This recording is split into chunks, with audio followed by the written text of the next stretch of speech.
companions. Irmangaleth sounds distracted. Your companions? Ah, yes. There was a group of Golarians who came looking for you, but I gave the guards strict orders to keep them away. Are they your slaves? Forget about them. You won't need them anymore. I own the best slaves in Lushinira, and they are all at your disposal. Free me now. Cambion bursts into a fit of hysterical laughter. Ah, how I wish I could make you really angry right now. I'd love to watch you destroy everything, but now is not the time or place. You'll just have to accept that from now on you will live here, just like all the other members of the Nahindrian League.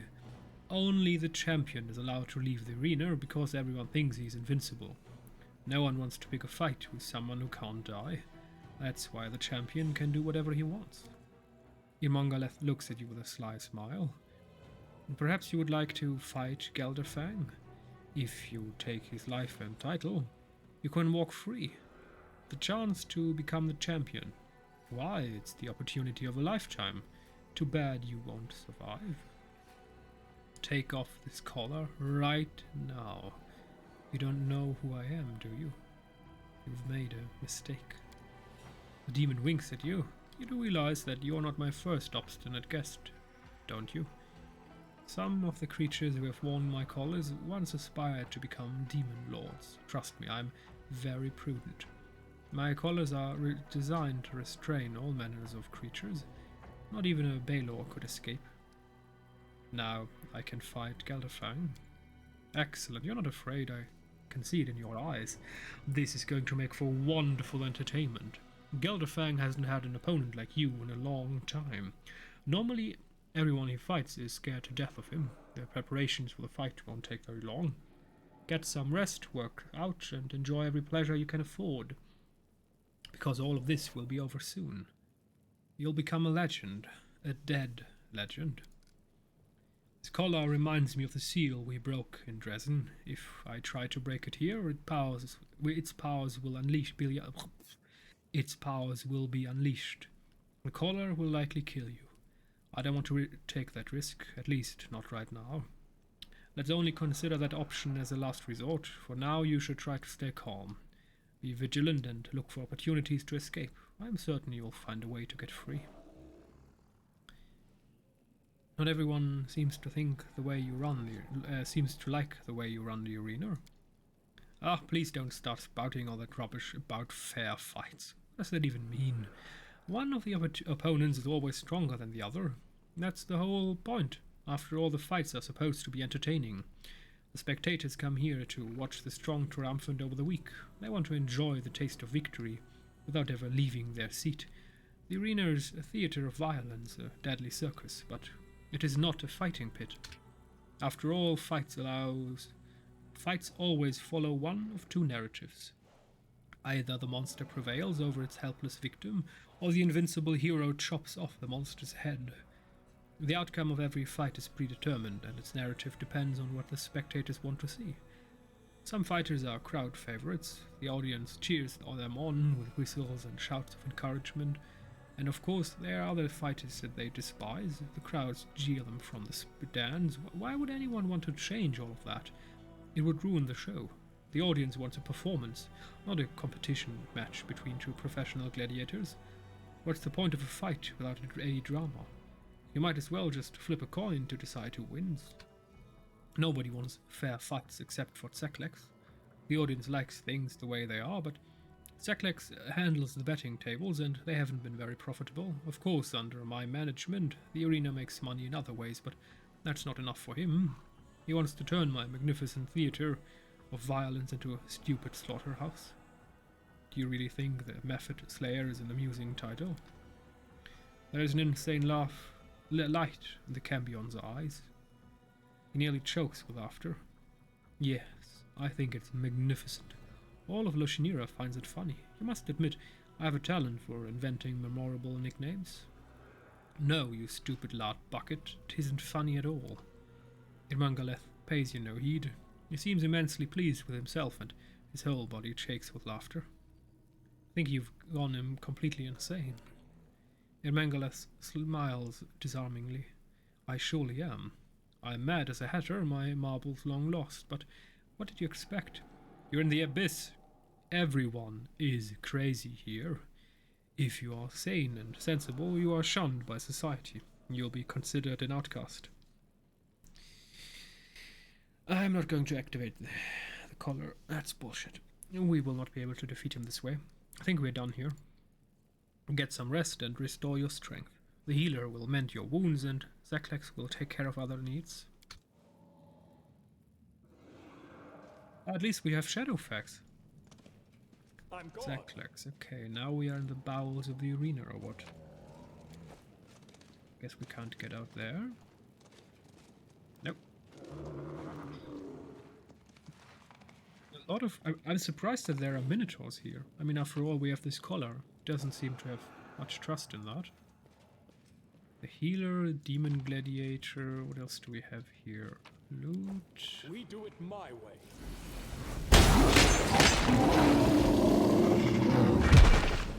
Uxa and Vavakia. A massive, scaly demon greets your arrival with a roar of fury. She spins her weapon toward you with practiced ease, stopping the blade an inch from your chest. Galarian and new blood. You have not been in the League for long, but you've already been given the chance to fight against Gelderfang. I've been fighting in the arena for over a year now, but Irmangalath protects his champion from me. Pathetic cowards, the both of them. Who are you? The demon twirls her weapon in the air. The blade comes within a hair's breadth of your face. Sure, you already know. I am Luxa, the future champion of the Battle Bliss. We Vavakia are the greatest of the races, and even among my own kind, I am considered the best and the strongest. Okay, so that race is called Vavakia. So it's basically a dragon body with an upper torso of a man. The power that rose within me was a gift from Lamash to herself. She gave me the strength to conquer the entire universe. What can that pompous weakling Gelderfang possibly do to me? I'll take him by his neck with one hand and I'll grab his wings with the other. Then I'll tear him apart. Do you worship Lamashtu? The demon answers with a proud roar. Yes, Lamashtu created Valvakia to rule and conquer. She gives us strength, power and superiority over all the rest. We are conquerors. Lamashtu's true firstborn. All Valvakia must worship her. We'll have to fight against each other soon. I suggest we join forces and kill Gelderfang. Why would I want to form an alliance with you, new blood? Despite her arrogance, you can tell that you have her attention. She watches you intently, clearly interested in what you have to say. Ermangaleth will rig the fight. He won't let you defeat his champion.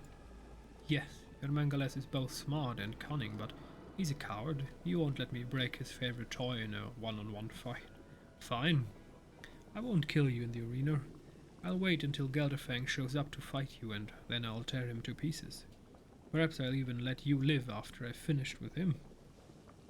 If you grovel in the dust and beg for mercy, I might choose to spare you. I have to go. Get lost, new blood. So do we have to fight alone? That could get interesting. Oh, there's Gelderfang. That is Gelderfang. Ah. The sinner. Right. The ladies we procured for this one. That was easy.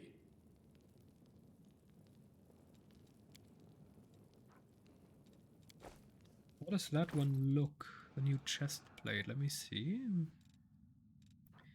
Wait, where is it? Well, that's a bit odd. Where's the chest plate that I just found? Well, it's not this one, right? No. Eh? Where is it? Oh! I see. Perfect Storm. There was a second one. I see. course we're going to choose this one. Let's see what happens if we talk to him. Gelderfang greets you with a condescending sneer. He looks at you smugly, over his magnificent wings, flexing his muscles so that you can see his chiseled abs beneath his smooth, flawless skin. His teeth have been neatly filed, and his impassive eyes hide a cold fury that could ignite into a hot, flaming rage at any moment. You get the feeling that it wouldn't take much to set him off on rampage. Ah, you must be my next victim, so you're the little Golarian who wants to challenge me for the title of Battle Bliss Champion. Gelderfang pretends not to recognize you. He looks you up and down and fixes you with a bored, lazy stare. Another primitive Golarian. There's nothing special about you. How disappointing. You don't deserve to be champion. You're a pathetic blowhard, and it's appalling that I have to fight against such an unworthy opponent. The demon's relaxed, laid-back demeanor vanishes instantly. He hisses furiously, baring his teeth in an angry snarl. I am going to make you suffer, mortal. I'll make you beg for the sweet release of death. I'll start nice and slow. Oh yes, I'll take my time as I unravel your innards. I'll make a noose for you out of your own intestines, and then I'll strangle you until the life leaves your body. Okay.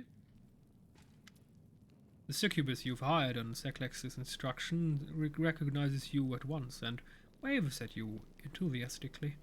You've really pulled out all the stops, but tell me, is your ambition to kill Gelderfang?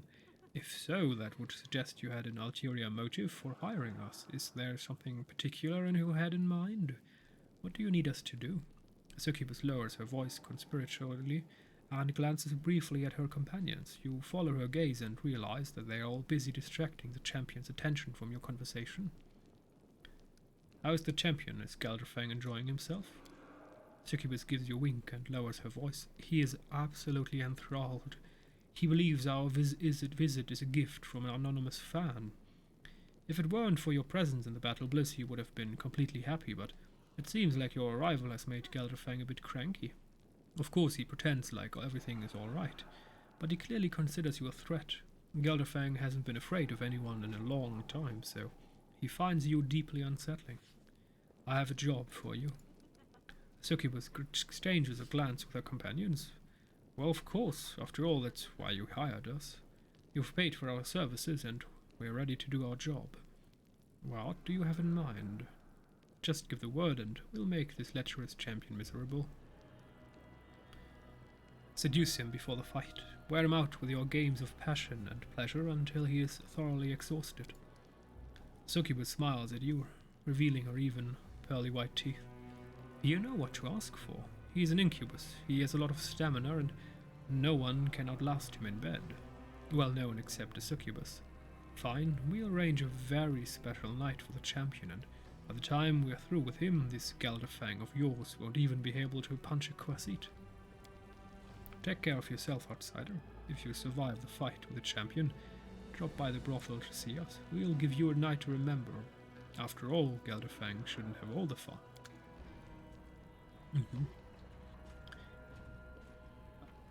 It's more. Ah, I see. It was a part of the arena we couldn't access. Okay. Follow if you See, we're done here. We can continue our quest, meaning initiate the fight. Oh wait, is there something else?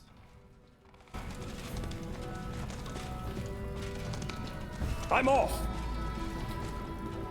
Lake Smilodon, more of them. What else do we have here? Atzelm, old Atzelm, young Atzelm. Are these clones? What the heck?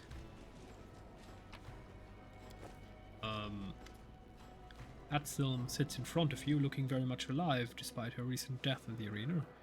However, she's not alone. Two other figures sit beside her. The first is an elderly woman with a wrinkled face. Despite her age, she still retains some of the grace and vigor of youth. The second is a very young girl who has only just passed from childhood to adolescence. Upon closer inspection, you realize that both of these figures look like Atzelm. and they all share the same face. Atselm looks up at you. She has high cheekbones and androgynous features. Androgynous? Features that could easily belong to a man or a woman. Her ears are partially hidden beneath her hair, but you can just make out their strange shape. Realize that Atselm is not human, though from a distance she could easily be mistaken for one. She greets you cheerfully and does not seem to harbor any resentment toward you. Ah, here comes our killer. We hope you enjoyed the sweet taste of victory. The old woman who looks like Atselm adds in a stern voice, but we won't forget what you've done to us. It hurt us very much, but glad that we are not vindictive. Well, not normally. How did you survive? We are a fae of the first world, a triune being with joint thoughts and feelings. When two of us fight in the arena, the third one observes, hidden by magic. This way, one of us will stay alive, even if the others die. Then, when morning comes, we will return to our triune form. Interesting. I'm sorry I killed you. Please forgive me. Think nothing of it. It was an amusing fight and we enjoyed it. As for death, it hurts, but we are used to the experience. How do you create copies of yourself? The girl smiles mischievously and sticks out her tongue. It's a fae secret. We won't tell you. Why do you refer to yourself in the plural? The elderly woman chuckles. She shrugs her shoulders and sighs. We are not one, and we are not three. We are a triune entity. This is the way we are accustomed to speaking. Please tell me about yourself. We are Atselm Thundereyes, a fae from the first world and a proud scout of the Wild Hunt. It was Atselm's job to track down the prey and flush them from hiding.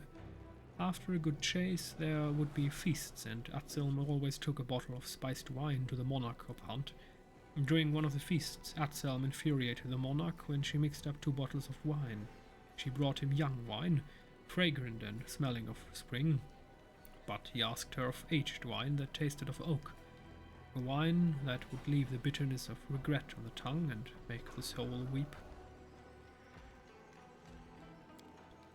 Old Atselm joins in and her voice trembles with bitterness, and the monarch said, "Don't you know the difference between young and old, Atselm?" "No? Well, I'll show you." And he banished Atselm from the first world. But the fae used to be a good servant, so at the last moment the monarch relented. To help Atselm overcome her pathetic stupidity, the monarch taught her a special spell and ordered her to cast this spell on herself every morning. This spell made Atselm a triune being and helped her understand the difference between vibrant youth and the grey hairs of old age. Young Atselm interrupts the older version of herself, and now Atselm has grown wise. We have become very wise, and the time is near when the monarch will summon us back to the wild hunt, and we'll be riding again with our brothers and sisters. We will drink and laugh, and no one will say, "Ha ha, Atselm is so foolish, she doesn't even know the difference between young and old ever again." How would you like to help me kill Gelderfang in the arena? You wish to betray Mangaleth and kill his champion. That is an ambitious plan, and for some reason you have decided to seek our help. You killed us, but that has not stopped you from paying us a visit. It is all very unusual. Yes, you've intrigued us. Now you must persuade us. Young Atselm laughs and clasps her hands together eagerly. We want to hear more about this cunning treachery. How exciting. I'll give you a reward that is better than anything Irmangaleth could offer. But you will only reward us once. Irmangaleth can reward us 1,000 times. He rewards us for every enemy we kill and gives us 100 times that amount whenever one of us dies. It is not profitable for us to betray him. Okay. So that option is not working. Whoa, Plagued Mastodon. Hello there. That's a mighty beast. Dire one. Who are you?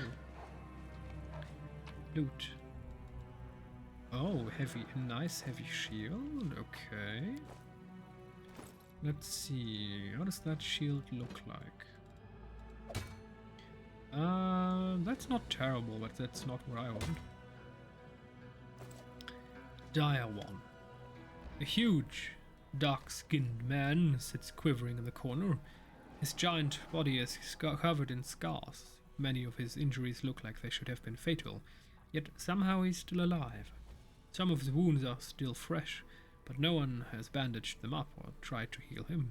The man's skin is in tatters and blood oozes from his broken body.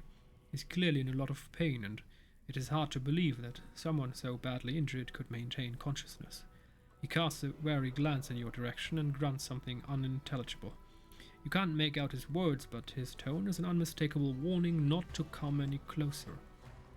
Examine the slave's sword and helmet. Gladiator moves with surprising speed. As you reach for the items, he snatches them away. His voice is a hoarse whisper. Not yours, go away. Who are you? Gladiator snarls at you. He looks tense, ready to spring. He's clearly not comfortable holding a conversation. A low feral growl rumbles in his throat.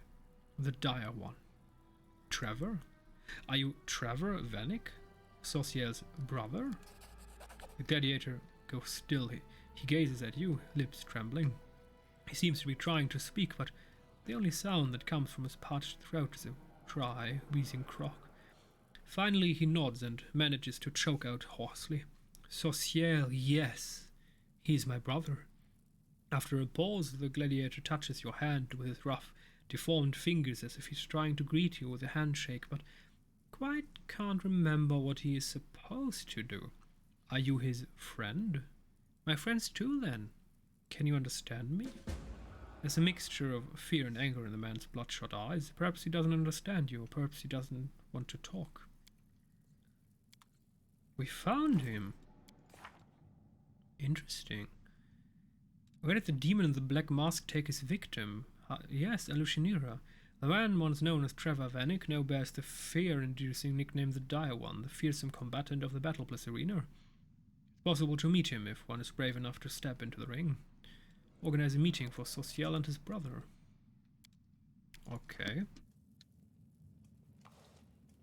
And we need to return with Social. Loot. Nothing of interest. No, thank you. Okay. That was it. So now we're going to step into the arena.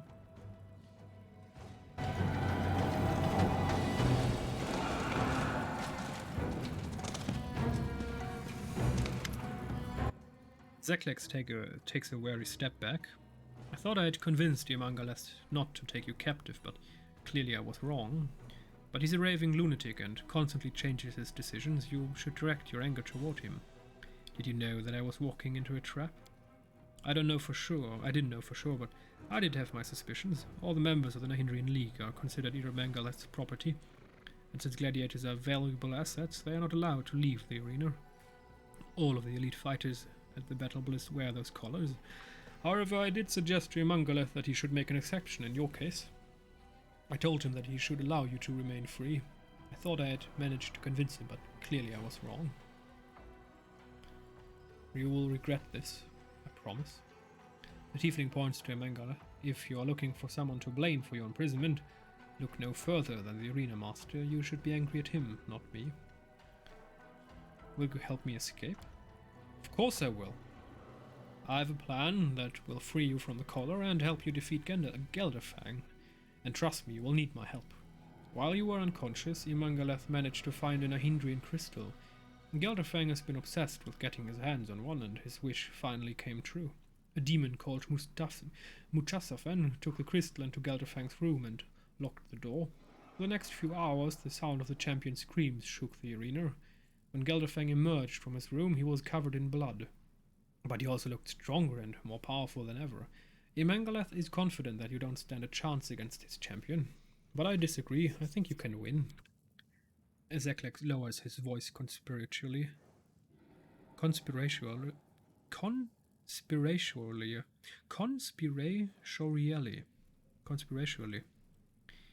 Damn, sometimes English is just... I mean, conspiracy is an easy word, but conspiratorially. It's just these... Never mind. My tongue's just... doing a roll on itself. I want to overthrow Imangaleth and take over the Battle Bliss. Irmangaleth is terrible at his job, and he's standing in the way of my ambitions. Then there's no denying that he is a genius. No one can get the crowds excited like he can. But his management of the arena could not be worse. The fights have turned into a bloody circus. The opponents are never evenly matched, the crowds are losing interest, and the passion of the audience is fading away. I want to change all of that. But it won't be easy to kill Irmangaleth.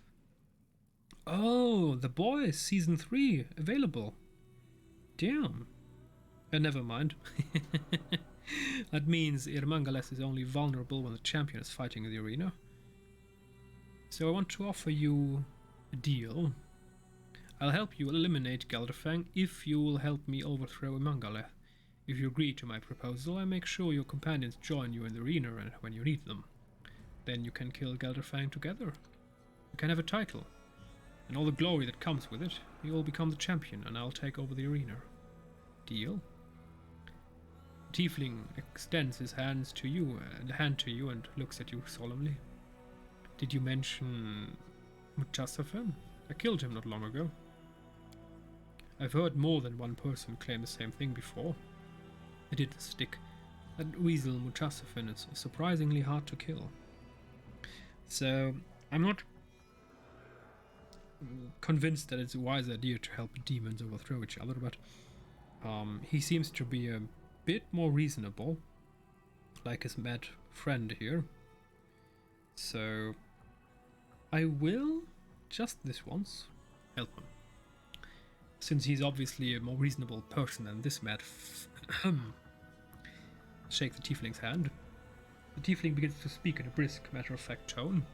The imp nods his agreement with each sentence. Gelderfang is, of course, an extremely dangerous opponent, but he's not without his vulnerabilities. For example, he doesn't know that you hire the succubi to keep him company. Since you paid for their services, I think they'd be willing to accommodate some special requests. If you want to weaken Gelderfang before the fight, I'm sure you could persuade them to help you. I think it's everything. What? I already did that. I don't need you. You're useless. Try to make use of these advantages during the fight. It will be your best chance to defeat Gelderfang. And while you fight for the title of champion, I'll eliminate Irmangaleth. He'll be vulnerable without his favorite bodyguard. And then the Battle Bliss arena will be ours. Of course, you won't have to fight Gelderfang all by yourself. Yes, that's useful. Your companions were worried when Irmangaleth kidnapped you. I reached out to them and secured their cooperation. I'll make sure they join you in the arena when the time comes. Is there anything I should know about my fight with the champion? The fight will not be fair. One second, I need to sneeze my nose.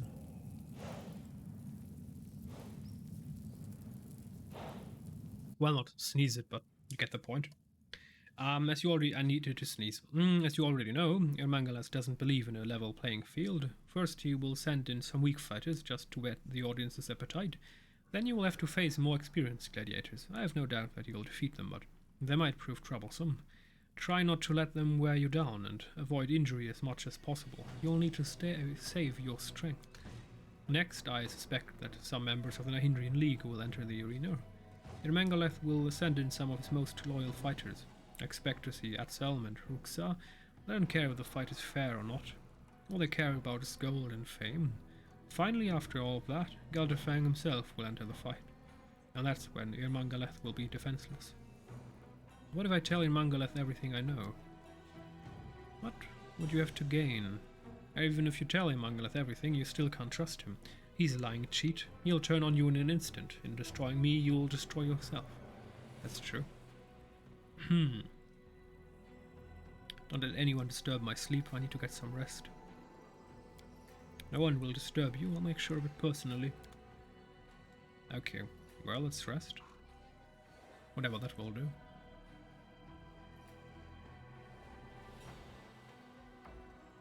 Continue. Perfect. Saving. We done here? Okay. So next episode we're going to become champion of the Battle Bliss Arena.